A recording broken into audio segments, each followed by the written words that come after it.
Build lifelong readers. Our mission is to advance the awareness, understanding, and use of evidence-aligned reading instruction. Tonight, we are extremely grateful to have PAF Reading Program as our dedicated sponsor. PAF Reading Program has generously offered to match up to $300 in donations to our Give the Gift of Reading campaign, for which we have raised $255 so far. If you are capable of giving any amount, the link will be shared in the chat. We appreciate the support from our wonderful members and partners. Please stay on for the full presentation, after which you'll be able to access a certificate toward professional development points and hear more about our very first chapter conference happening this February. We are so excited for that one. You won't want to miss what we have to share. Tonight, we are thrilled to welcome Magdalena Zavalia and Annie Stutzman, excuse me. Magdalena is the CEO of the PAF Reading Program founder and CEO of Aprendo Leyendo. As a parent, she became deeply familiar with the current crisis in literacy education and made it her personal mission to help bring change to the way reading is taught in schools. Before her work in education, Magdalena practiced law at Latham and Watkins LLP. She graduated from the Universidad Católica Argentina Law School in Buenos Aires and has an LLM, a Master of Laws, from Columbia University. She is admitted to practice in Buenos Aires and New York. Magdalena serves on the board at the Windward School, the Achilles and Bodman Foundation, the Whiting Foundation, and she is a member of the Haskins Global Literacy Hub. Joining Magdalena tonight is Annie Stutzman. Annie is a passionate advocate for literacy as a civil right and addressing the systems put in place that affect this. Her focus on reading instruction, the brain, and learning disabilities began in her graduate studies in special education, expanded at Haskins Laboratories as a research associate and coordinator of the educational outreach. Continued through her work with educators, advocates, and families at a school for children with dyslexia and other language-based learning disabilities, and led to her current role with the PAF Reading Program. Her career is dedicated to bridging the gap between research and classroom practice by making the research accessible and actionable for all educators, families, and communities. Welcome, ladies. We are so glad to have you here. I want to thank you for your support and supporting the Reading League Virginia and for being here with us tonight to share your expertise about supporting our multilingual learners in the classroom. Thank you so much for that wonderful introduction. And I apologize, I am the one that is driving these slides, so apologies for jumping back and forth. So thank you to the whole TRL Virginia team for inviting us, and we're really happy to be here. And thank you, all of you, for joining us, especially as we hear you have way more snow than we do in the Northeast. So we know that being here might be a little chaotic after many snow days. So we will be talking about supporting multilingual learners in the classroom. It is an important and broad topic with many components. It is part of the foundational and growing research that we refer to as the science of reading. I am certain you are familiar with that term, and we continue to learn more about the best practices and the nuances involved in supporting these learners. So we won't be able to cover everything in depth, but we do want to share some important information, some research that supports what we know are the best practices, and also what a structured reading program looks like with multilingual learners. So here are some of the learning goals for tonight. Again, multilingual learners is part of the foundational and growing research that we call the science of reading. Throughout this presentation, I will most likely be referring to our students as multilingual learners. In some of the research pieces, they might be referred to as English language learners, or we might use the phrase L1 or L2, or home language for the language that they speak at home, but multilingual learners, or MLL, is sort of the most encompassing. Um, and while we know that there are hundreds of languages and dialects that are spoken by students at home, for this presentation, we're going to focus on one of the most prominent ones, which is Spanish. And only one quick thing at the end, we're going to talk, honey, we can skip this slide in the next. We're going to show you a video of one of our amazing teachers in New York City actually doing a reading lesson with a group of multilingual learners. The idea is to give you highlights of the research, but then show you how it comes to life in the classroom. Exactly. So, this first part, as we know, what is the science of reading? This logo will look very familiar to you, of course. This is a wonderful definition that the Reading League has created. Something I just want to highlight that refers to this is the science of reading. I like to think of it as a living and breathing body of research. So there are various components. There are foundational pieces of research, as I said, that have been replicated and further confirmed with meta-analyses. And there are also pieces that are newer and developing. And it's the job of researchers and educators to come together to further this work. As educators, you know your students better than anyone. You are there with them every day, supporting them, helping them learn how to read, which we know is vital. And the hope is that, as educators and researchers further collaborate, researchers are able to better design measurements to affirm best practices. And then as teachers, you can implement those best practices and further confirm that the research is correct. All right, so here's a list of research-based practices for reading instruction. I won't read through them all. These also will look familiar as we move along in this presentation. So when we're talking about teaching multilingual learners how to read, if you are not familiar with Claude Goldenberg's work, I highly suggest you look him up, look at some of his research. He has an amazing Substack as well. He really is able to translate the research for a broader audience, which I find is very important and sometimes a skill that not all researchers and professors have. So the important parts of this, the conclusions are that the foundation for learning to read is the same, whether you're learning to read in a language you are learning or one you already know. But they're not identical. Language learners require additional supports. So again, reiterating his quote, the goal for multilingual learners is fluent, meaningful reading. We do that through direct, explicit instruction. What are we doing? We're implementing phonemic awareness, letter knowledge, word recognition, text fluency, comprehension strategies, oral language development, knowledge and vocabulary building. Those last two parts are very, very important and should not be forgotten. We will talk about those a little bit later. And activities include writing letters, sounding out and reading words, spelling dictation, reading and rereading decodable text, using comprehension strategies, and read alouds.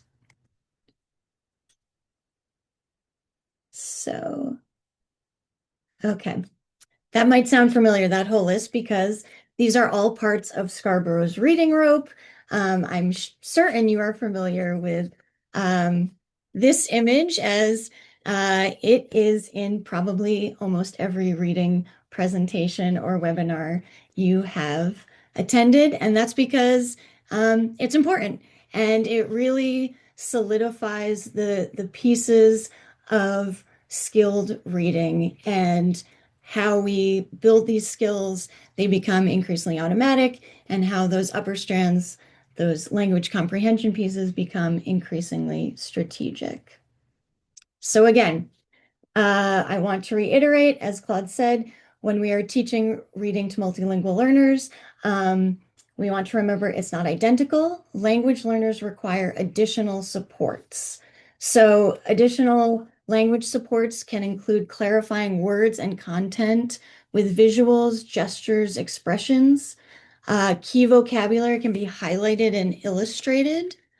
Instruction in English language use, and retelling and discussion of stories. So you want these students to, you're modeling, and you want them to constantly also be speaking and, absorbing more vocabulary when you do things like read alouds and retelling of stories. Um, One way to look at this is through the PLUS framework. So you can pre-teach critical vocabulary and prime background knowledge, language modeling, systematic and explicit instruction, again, and strategic use of native language or home language, and teaching for transfer. Um, we will be following up with some resources. There are some websites that are extremely helpful in listing potential languages that your students speak at home and highlighting some differences, some similarities that are really helpful when you're planning instruction with multilingual learners. Okay, so now we're going to look at some actual research and what it says about multilingual learners. So this is from 2002. It is a little bit older, but as I said, there are foundational pieces of research when we're talking about the ever-growing science of reading research. We're going to focus on some more recent research a little bit later. So what this looked at is the transfer of skills from Spanish to English, looking at this through the lens with young learners. The goal is to investigate the transfer of component skills, some of those skills that we talked about on the previous slide, of reading from Spanish to English, specifically looking at phonological awareness, word reading, word knowledge, comprehension. So teachers should also be aware that transferring these skills from one language to another sometimes produces errors in English, such as when children spell the English word ham, H-A-M. A student who speaks Spanish at home or reads Spanish at home, they might spell that word J-A-M because in Spanish, the J makes a h sound. And knowing the strengths of your students is really a way to bring the process and sort of their first language and sort of build them up and, helping them understand that they may encounter errors when reading in their second language, and that is okay. That can only help you inform your literacy instruction with these children. So, going back to what the research says. So, the effect of Spanish phonemic awareness on English phonemic awareness emerged for all students. The transfer effect of letter identification and word reading from Spanish to English emerged only for students who had received formal reading instruction in Spanish. So that's something to think about when we're talking about, the dosage of instruction in Spanish and English. And then with respect to vocabulary knowledge, students instructed in Spanish knew significantly more cognates, which are words that sound similar in L1 and L2, than students instructed in only English. And the two groups did not differ in knowledge of non-cognates. So what does this mean for multilingual learners? Students, the findings support the practice of providing literacy instruction in Spanish to Spanish speaking English language learners or multilingual learners as a way of helping them acquire literacy skills in English, and that strengthening Spanish literacy allows them to correctly use their native language, thus improving their bilingual ability. So now we're looking at a quote from Linking Languages, Leveraging a Cross-Linguistic Framework to Foster Connections by Literacy Programs. I think this is a very powerful quote. It really highlights that, we need to leverage a student's emerging metalinguistic awareness, and that as educators, we have to recognize that literacy instruction should be tailored to language-specific features while intentionally building bridges between language systems. So that's where as educators, we have to dig deep and do the work and do the research on the home language of our students and understanding the differences and similarities. So we talked about programmatic percents when we're talking about kids who are instructed in this case, we're talking Spanish and English. So I would say if you had to guess which method showed initially higher levels of success in bilingualism, if we're going to think about that, I'm not going to risk it and have you put it in the chat for me to read because I do not want my computer to freeze. But hold that idea in your head and let's see. So if you said the 90-10 model, you would be correct. 90-10, especially in the early years, with a gradual transition to a 50-50 split as students progress, is the ideal. That the aim is to develop bilingualism. And what's happening is that we have students who have these emerging metalinguistic awareness, and in order to integrate that linguistically with culturally responsive practices, these kids must be in dual language settings, and educators must recognize that literacy instruction should include language specific features, again, while intentionally building those bridges between English and Spanish. Okay. All right. So now we're up to the part where we are looking at similarities and differences between Spanish and English. When I've presented this previously, people have gotten to hear my waning Spanish skills that would make my mother, a Spanish professor, very embarrassed. So I will step aside and let an actual multilingual speaker, Magdalena, take over from here. Thank you, Annie. I wanted to clarify one thing about programmatic percentages. That was relevant to that study. I think the question about which model is best for different schools depends a lot on the resources the school has and what is the goal of the program, right? Some elementary schools have bilingual programs where the goal is to leverage the home language to master English so that in middle school, where they don't have the opportunity of bilingual education, they really can be successful with their English language, right? So you're really leveraging the home language to master the second language. For some programs, the goal is bilingualism because those students can go through their school career in both languages, in bilingual programs. So depending on the goal, depending on the resources, programmatic decisions can be made and they will vary. So that's just an important thing to highlight. Okay, so I would say as an English learner of English that Spanish is a much easier language than English in many ways. It's very transparent. They have the same alphabet. But as we will go through some slides that show the differences between the two languages, you'll realize that we only have 5 vowel sounds versus 15 in English. So that already just makes the complexity of learning all those different vowel sounds just much easier. But the good news is because they do have the same Roman alphabet, 30 to 40% of all words in English have a related word in Spanish. We just call it cognate, like hospital, hospital, chocolate. And we know that for reading acquisition, being able to attach meaning to a word when a student reads it is very important for that orthographic mapping. So the fact that when they can decode a word, they can attach meaning because it's the same word or has the same meaning in Spanish, the native language in this case, it's very helpful for reading acquisition. And these are the type of things that you learn from knowing a little bit from your students' home language. So that's, yeah, and then here we're just showing those differences. Spanish is transparent.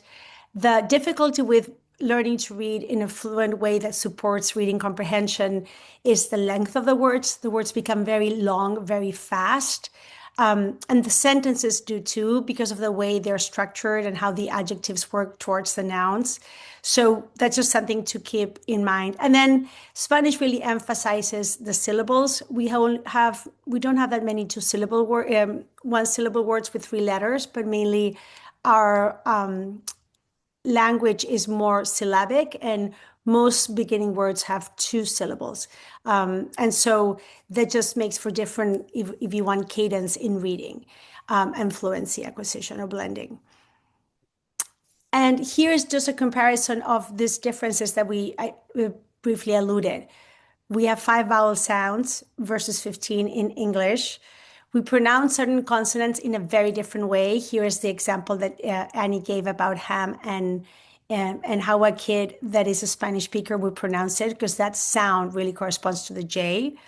The U is not pronounced with the Q or the G for that matter.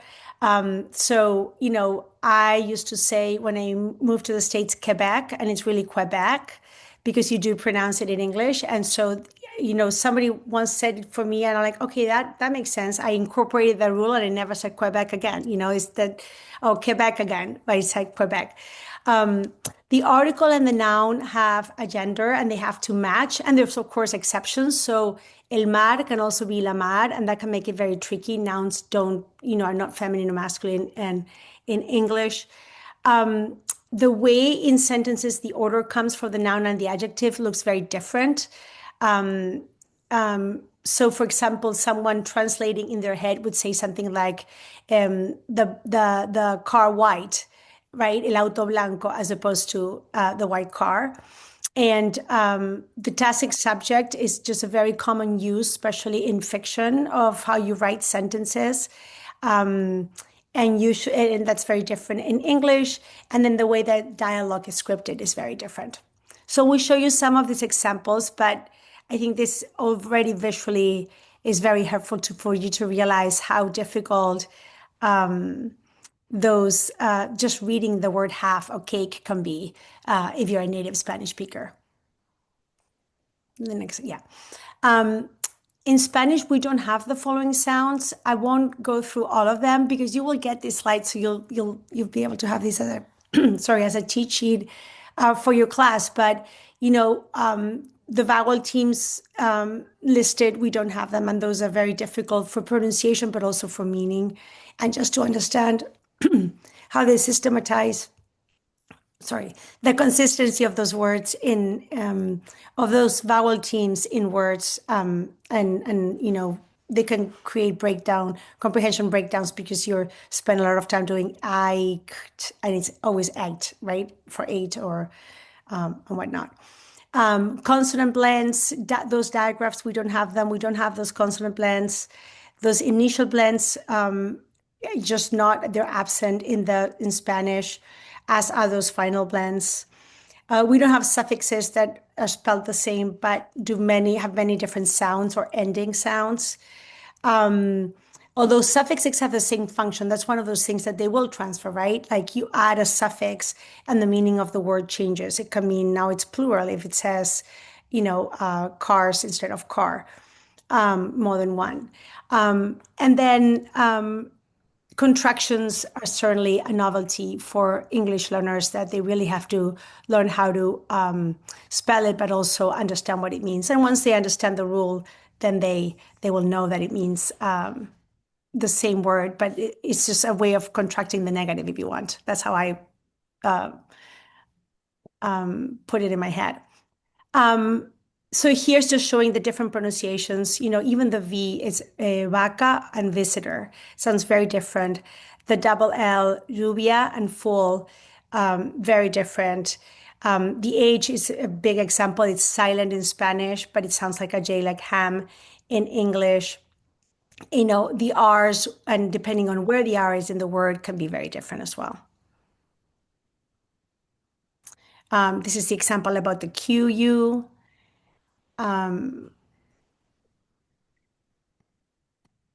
Maybe there. This is the example about the gender and how you attach it to the article and the noun. La casa, el perro, It depends really, and there are some exceptions. Some can be used in both ways, so that creates a lot of complexity. But also, kids might do things like, if they think about the word truck, then they add the vowel truco because they think, a truck in Spanish, camión, is always masculine. So they want to add a vowel, and that's a very common, application of that difference. Here's what we mentioned about the adjectives and the nouns. We can keep going because we want to get to the part of the instruction. And the scripted dialogue, it just looks very, very different.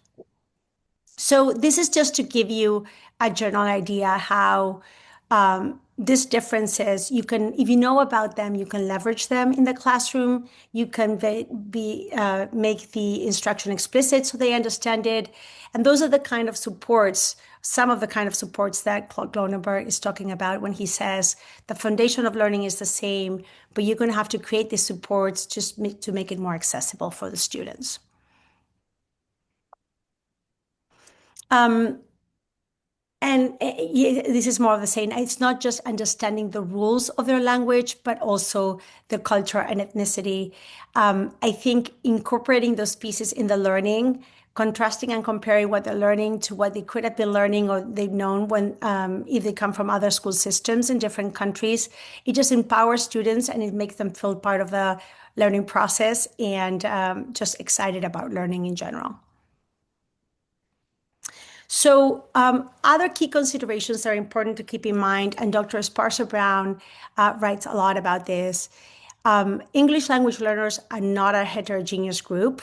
There's a big difference between, for example, students that are recent immigrants that have some Spanish skills, have no English skills, and students that were actually born in the US. Maybe they spoke Spanish or another language at home, but they have some English skills from being in the country, older siblings that may speak English already and whatnot.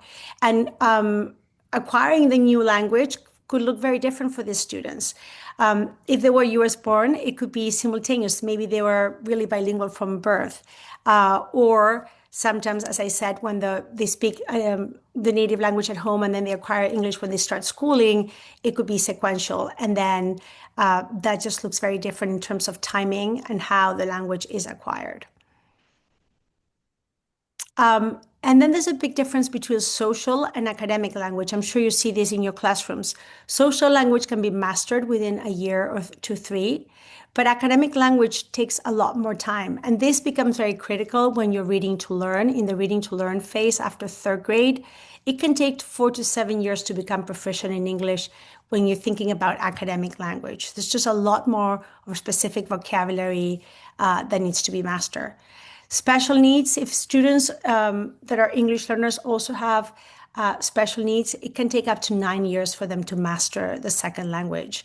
And these are all very important considerations at the time when you're considering instructional strategies, how to meet the students' needs and how to sustain the learning and really accelerate it.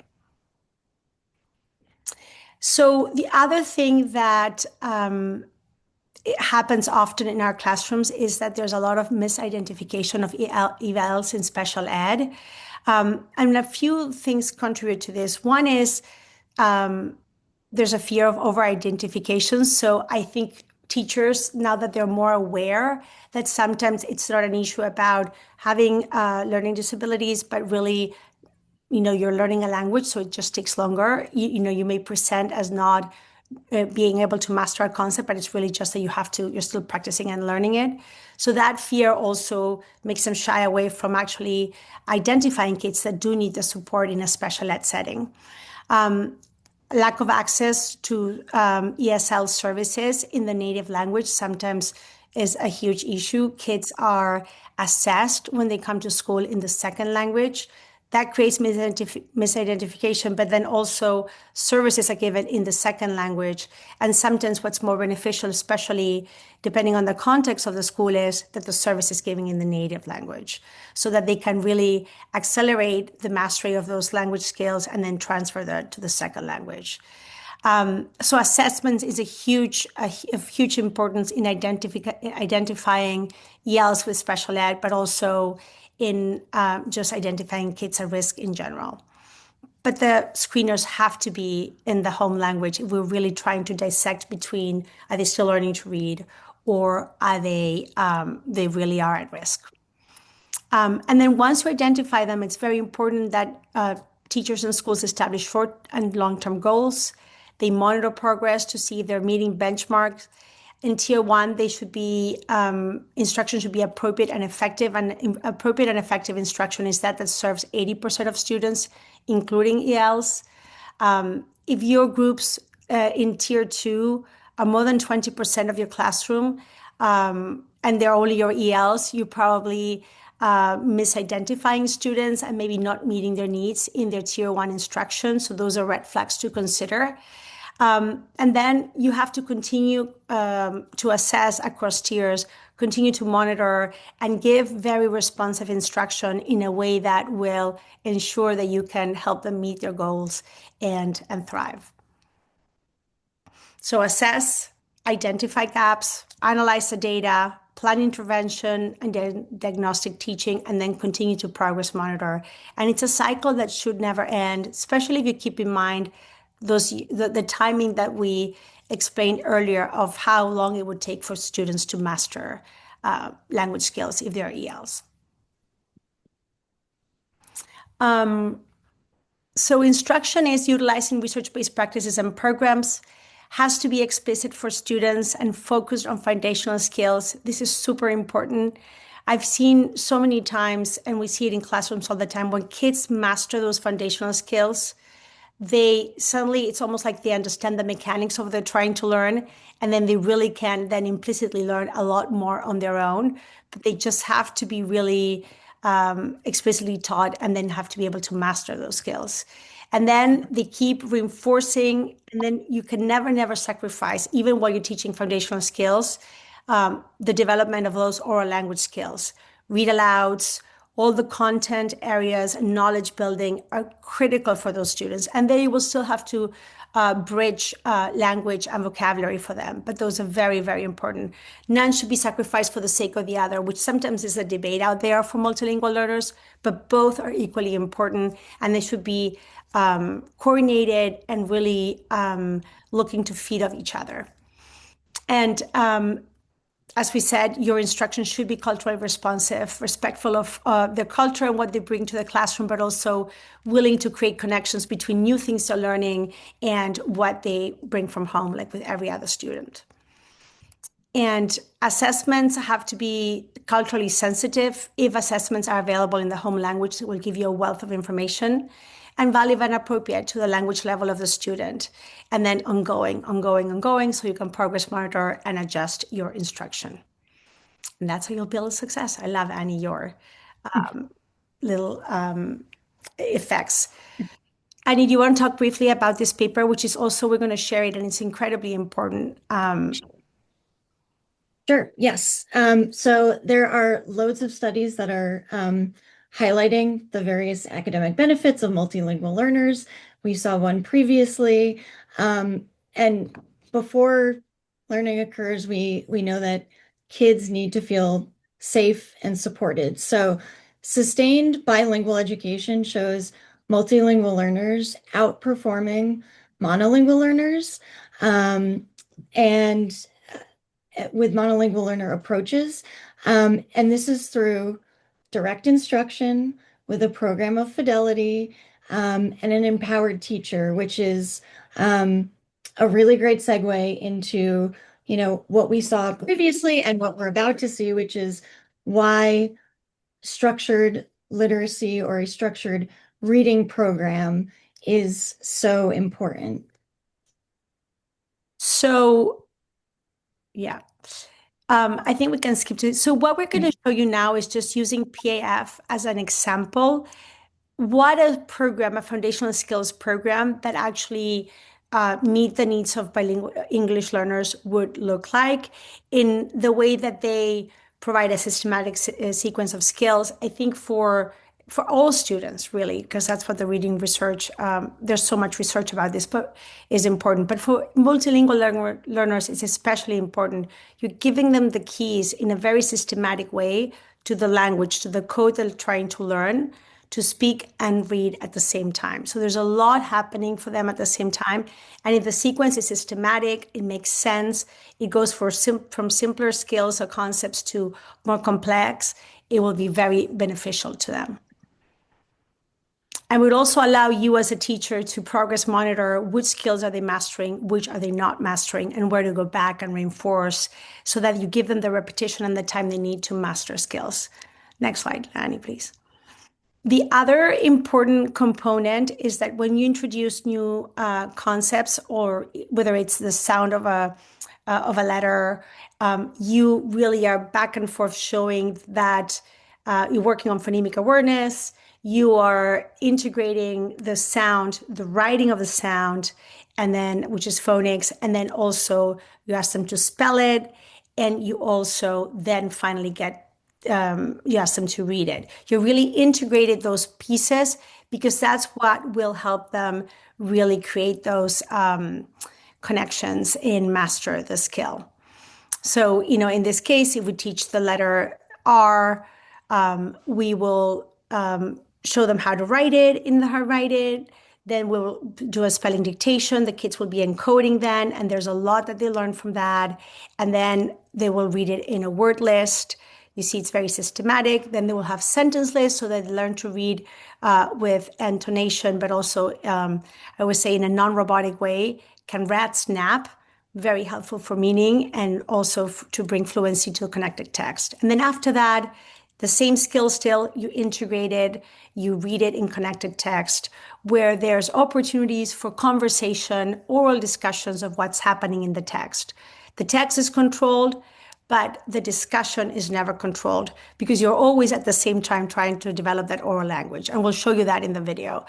These are other examples. It's short U. The kids did a dictation with it. Then they read a word list. Then they read it in a chapter book. And again, now they're working with meaning, practicing a skill they already know how to read. They feel empowered because you presented the skill very carefully, so they can apply it. They can go to the text, look for the answers. But then the discussion guided by the teacher is not controlled like the text is, but it's really looking to develop oral language and vocabulary. Whatever tool or program you're using should be teaching the structure of the language and spelling rules explicitly. English learners will likely not, break them or catch them on the fly, but explicit instruction and practice will allow them to master them, and then they'll bring them to everything they read and everything they write. Syllabication and strands on syllabication is very important. Words in different languages break into sounds or syllables in very different ways.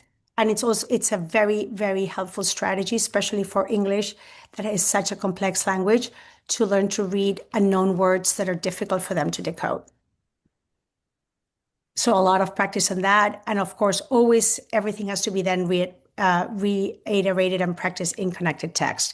And here we're just showing you higher level skills and how we still introduce them, read them in word lists, read them in connected text. Practice and multiple exposures are fundamental. Here's how sometimes the pacing will look different for students learning to read. In the same classroom, you might have a group of kids that are English learners, and their pace will be slightly different as they go through the program than for kids that English is their native language and they have no special ed needs or they're not at risk. Decodable text is fundamental. It will force the students to apply the word analysis skills that you've been teaching them, but also in context, always looking for meaning and encouraging those oral language discussions of the text that they can go back, read, look for answers, and look for information, which is what really proficient readers do. And that's what we're modeling from the beginning. Next one. This is just another example. Short U. Then you should also make sure that they work on nonfiction text. We do this pretty early on in the program when the text is still controlled, but it's very different to read fiction than nonfiction. And as we're modeling for students how to go back to the text and extract important information to learn about the jumping spider or to learn about the huntsman spider, you just have to model it, repetition, practice, and then they'll bring it to the social science unit that you have. But you have to first model it and help them with those skills in a control setting.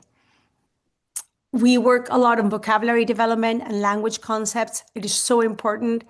Multiple meaning words, for example, we have strands that start very simple. You know, a fan can be a fan that you can bat during a hot day, or it can be a fan at a football game. It's multiple meaning words usually trip multilingual learners. I always say those little words that look very easy, but they're very treacherous. And those have to be explicitly taught. And then they'll learn to think about them. Oh, you know, a word, you have to be flexible. They can mean different things depending on the context. And as we go through the sequence, then our activities for multiple meaning words become a lot more abstract. When you come to the fork, you to left, and then we ask, is that a fork on the road or is that a fork to eat your spaghetti? We do it with examples. Those things can be tricky. Figurative language in English is very difficult.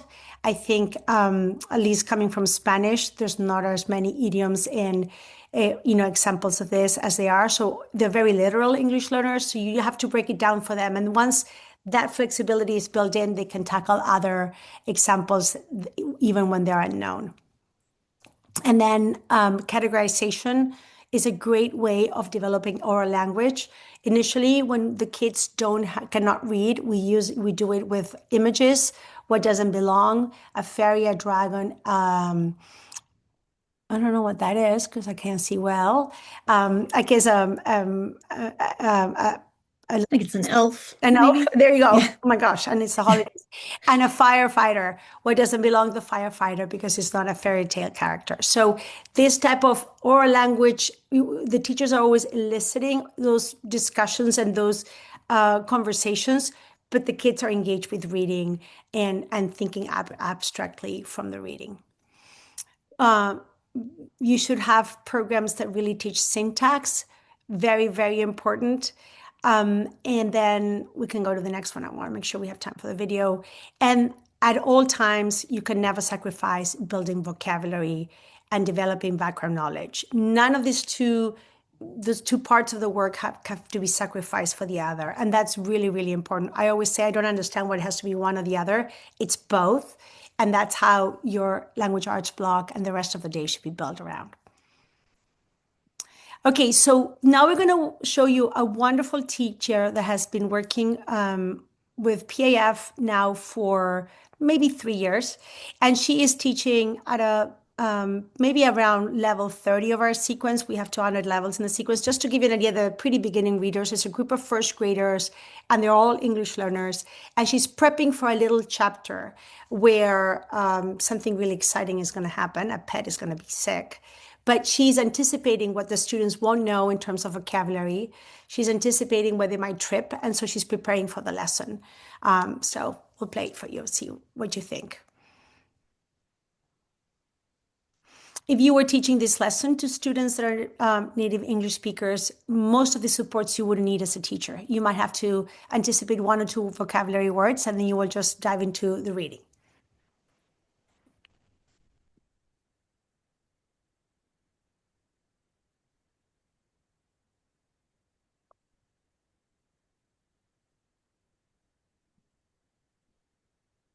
I don't think I can hear it, Annie, can you?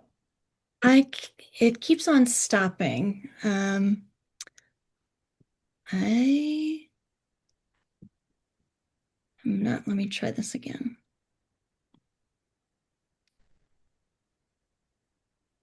It keeps on pausing. I don't know if it would be helpful if someone else took the driver's seat to play it.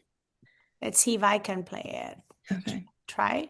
I just have the video, so maybe that helps. Okay, let's stop sharing for 2 seconds. Yeah. And then I can give it back to you so you can finish. Okay. Yeah, I mean, okay, you should be able to share now. Okay. Okay, tell me if you can hear it. Let's try it. I'm excited. Let me start with the next chapter.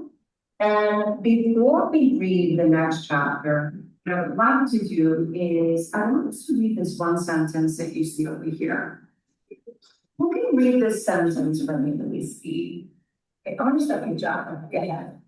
Jay, how's more kind of looks so Go back to the sentence again. Yeah.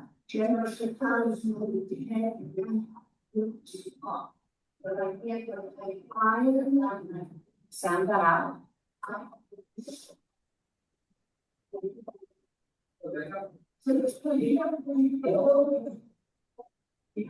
See the word? And put them together. Say ill. Can you give us something one more time? Jealous, great job. Keep it going. So thank you for using some expression as you were reading this sentence, and thank you for trying to sound that out. Great job. Well, I want us to take a look at a word in this sentence that we're going to be seeing in our reader today. And the word is cat. Can you say cat? Yeah. Great. Does anybody know what the word cat means? Know what that word might mean?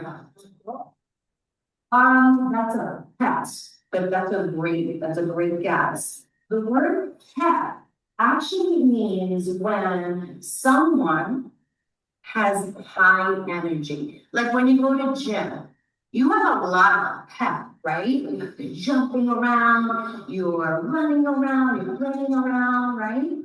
That's pep, to have high energy.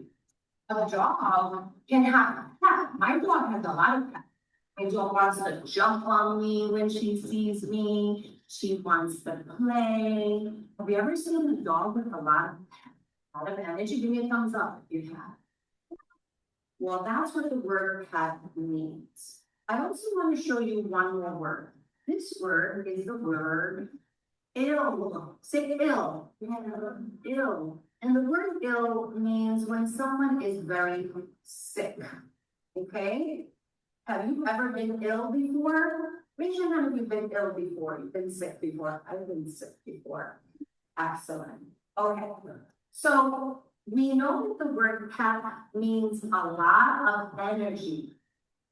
And this is a little picture of a dog that has a lot of pep. That dog looks so happy, right? And it looks like it wants to run and play. Now, what about the word, if I say no pep? What do you think that means? Low, high five. Low energy, right? No pep is, if you have low energy, that means you're tired, you're sleepy. If the dog has no pep, the dog is sleeping and tired the whole time, not running around and playing, right?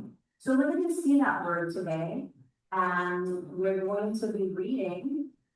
As we read, if you need a little time reminder, say word again, what does it mean again? You're more than welcome to look at the pictures that we have over here. And here's a little picture for ill. Say ill.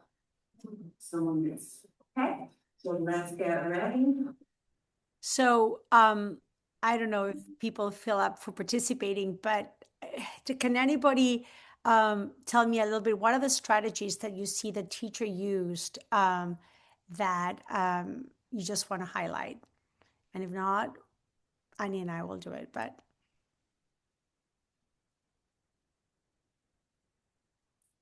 Well, first she just made sure that she had, if you look at her table, she has a lot of resources that she prepared way in advance, right? She has amazing visuals with images for vocabulary. She has a character chart. I don't know if you can see it right there behind this boy's face. And so she's kind of putting there all the characters that have already come up. And you would use this for any group, the character chart especially, but she's really prepared, right? She had the sentence to introduce the two words that she anticipated, and she was right, because even the kids, when they were trying to read them, pep and ill, they were approximating, but they were not right there. They were new words to them. They had never probably seen the word or listened to the word ill. And so she was really prepared. And then what she did is she went through a little introduction of those two words, and notice the language that she uses. She used actually pretty sophisticated language. When she was talking about pep, she didn't say, oh, someone that is very, excited, or she just said high energy or low energy. She's just using very precise language in that oral conversation. The kids are not going to find the term high energy in the decodable chapter book. They can only read pep or no pep. But she is really paraphrasing to really model language that they could clearly understand. And she was just reaching up, if you want, in her lesson, but giving them the meaning for those words that she anticipated they didn't know. Somebody put something in the chat. So, gradual, yes, exactly, Jacqueline. She used a lot of gradual release. She would do it, then they all did it. Can somebody tell me, or can somebody read it? And then the kid had to read it or whatnot. Exactly. So she uses a lot of strategy. She knew her students well. She anticipated well. And then she just got them ready for the lesson. And we don't have time to do that, but as they read the lesson, the kids are really engaged. And she continues to use these strategies whenever they make mistakes like that. I'm going to stop sharing, Annie, so you can. Oh, I think we just have a few left, so maybe. Oh, I love loves. Yeah. Yeah. So if you want to keep, I think my license has been revoked from driving these slides. Oh, okay. So the next slide is just some research resources. Wait, I don't have the presentation, but I will go to it. Oh, I can then. No worries. I have it here. Okay. But I don't have the pieces that TRL has. So. Oh, okay. Then I will, sorry, then Yes. I will continue to. Yeah, I think you should continue. Okay. Thank you for being patient with me on this. Okay. And as well, Annie does that, as you can tell, pacing will look different for this lesson, right? Because she's taking her time to really go through the pieces and give the students an opportunity to engage with the text. So pacing is a very big an important part of planning lessons for multilingual learners and really meeting their needs. Excellent. So here's just a list of some of the research on multilingual learners that we talked about, or some ideas that were in this presentation. Here's some other great resources for you to look into. So Colorin, Colorado, I butchered that, but they have a wealth of resources for multilingual learners. And there are a couple other there that are looking at culturally and linguistically responsive practices with Dr. Julia Sparza Brown. And just a big thank you from Magdalena and I and the PAF team for being here tonight. We really appreciate your time, and we love to connect with educators. So this is my email address here if you want to reach out, and if you want to reach out to Magdalena as well, I can pass along a message to her. You can follow us on Instagram and Facebook and LinkedIn. And then if you have any questions just regarding the PAF program in general, you can access that through our customer service email. And then I will Thank you. Thank you so much. Like, this was wonderful. And I have already started jotting down some of the information that you guys shared so that I can go back to my division and ask some better questions as we think about meeting the needs of our multilingual learners. So thank you so much. My name is Diane Fleming, and I'm the events chair. And I want to invite you to join us to become a member of the Reading League. If you scan that QR code or join the bit.ly, you will find that membership is completely free this year, thanks to a generous sponsor. And so please join us. It is at no cost to you. And we're excited to continue to be able to offer presentations similar to this one because of our sponsorships like PAF. So we're very grateful for them tonight. Annie, do you mind advancing? Oh, yes, thank you. So we invite you to become an ambassador. So if you're interested in becoming more engaged in the member the membership, and then also become more closely networked with other passionate educators and parents and researchers across the state. We would love for you to become an ambassador, which helps expand our membership in our superintendent regions. And we share upcoming events. We are trying to increase our membership engagement. We've recently increased our membership as a state chapter to over 800 people, and we are still growing, and we're excited about the movement of bringing structured literacy across the state. And we're really about spreading that professional knowledge. So if you're interested in becoming an ambassador, a link was dropped in the chat. Our sponsorship tonight is really thinking about giving the gift of reading, and we wanted to provide some opportunities for you of ways that you could give the gift of reading by supporting some of our MLLs, but also you can create a year of a reading box with 12 wrapped books, one for each month, giving the gift of reading by giving some author ticketed events, offering a reading retreat in a box with journals, snacks, hot cocoa, and a great read, using some custom bookmarks, and then also donating to the Reading League Virginia, because we're $45 away from our Giving Tuesday goal. And the link for that is dropped in the chat as well through Zephy. And then I want to invite you to come see us in person at our first in-person conference. We're going to be meeting and joining together February 12th from 9 a.m. to 3:30 in Manassas at the George Mason University Science and Technology campus. Our keynote speaker is Dr. Julia Lindsay, and we're very excited to have her join us. You'll have an opportunity to connect with Dr. Lindsay, not only at the keynote, but then also through a session. There will be session breakouts. We'll have a panel, and then we're also having another a closeout speaker. And so we're really hoping that you'll be able to connect with us in person in Manassas, and we're very excited about that. I invite you to consider submitting a proposal for a session during that conference, and we will drop the link for that as well. We're excited to hear about what other educators across the state are doing, and we would welcome your proposal.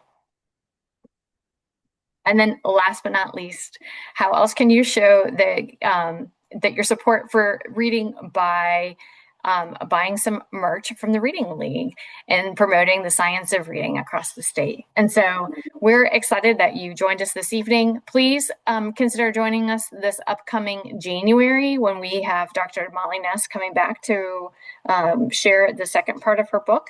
And we look forward to continuing to connect with you as we bring an advanced structured literacy across the state.